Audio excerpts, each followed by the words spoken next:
So earlier this week, Beto O'Rourke released his first semi-detailed policy proposal, and it has to do with climate change. We evaluated it at the time. I give my impression of it. There was some good and some bad, but I think more important are the people directly working on getting the Green New Deal actually passed. So we turn now to the evaluation of Alexandria Ocasio-Cortez and the Sunrise Movement, who are also now familiar with Beto O'Rourke's plans.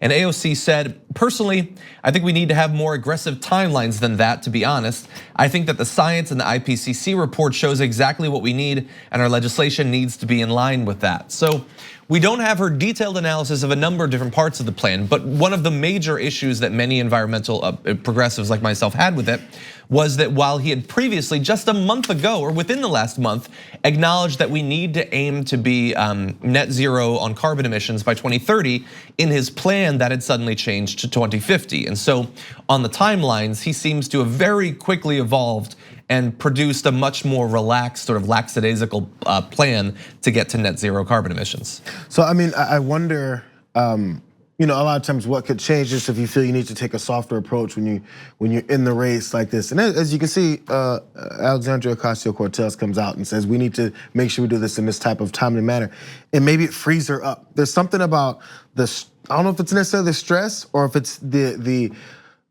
perceived thought that you're supposed to find yourself in the middle in order to run for president, because Beto O'Rourke, once you're doing this, you're like, okay, let me make sure that people don't think that I'm one of those radicals.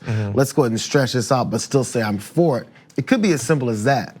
And it's kind of a curse for running for president, which honestly you don't have to do, but everyone feels they have to, especially on the Democratic side. Yeah, we're gonna turn to Sunrise Movement in just one second, but you just made me think think about, so Beto O'Rourke is doing what they're all doing, and he's trying to figure out what lane do I need to get into to have the best chance of winning this thing. And I think he is playing it all wrong, Like, what is he trying to compete with Biden now? Like, that is not gonna work.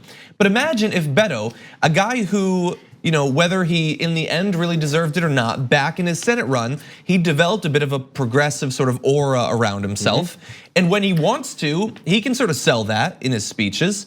Who has the ability, we've seen, to fund a campaign based largely on individual donations. He doesn't have to necessarily go to the big industries, even though he is choosing to do that. If he actually wanted to run as the most progressive candidate, if he had it in him to do that, I think there would be a lot of people, as long as they bought it, he'd have to be authentic, who would be like, yeah, it's like, okay, we love Bernie, but this guy's way younger, like he's more acceptable. I feel like it's like just strategically, obviously that's not who he is. That's not what's going on.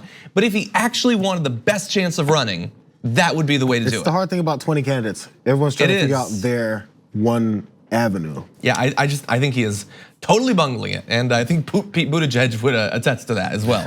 Anyway, let's move to the Sunrise Movement, who had this to say about Beto's plan.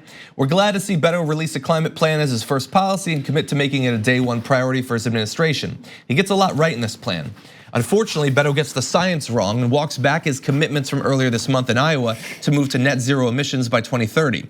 Beto claims to support the Green New Deal, but his plan is out of line with the timeline it lays out and the scale of action that scientists say is necessary to take here in the United States to give our generation a livable future.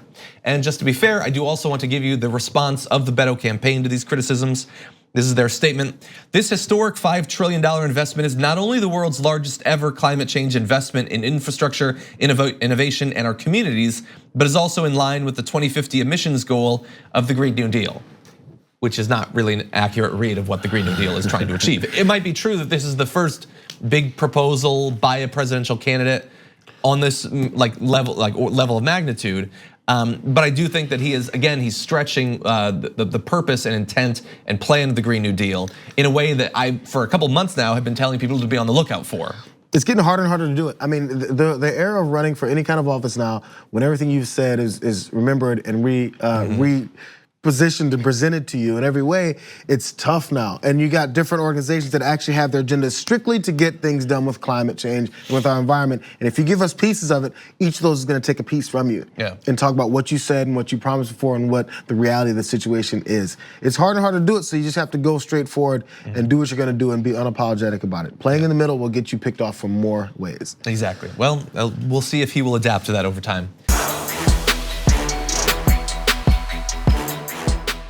Thank you very much for watching this clip from the Damage Report.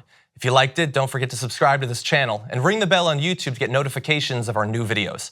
And of course, you can catch the full Damage Report live every weekday at 1 p.m. Eastern, 10 a.m. Pacific on TYT Network on YouTube TV.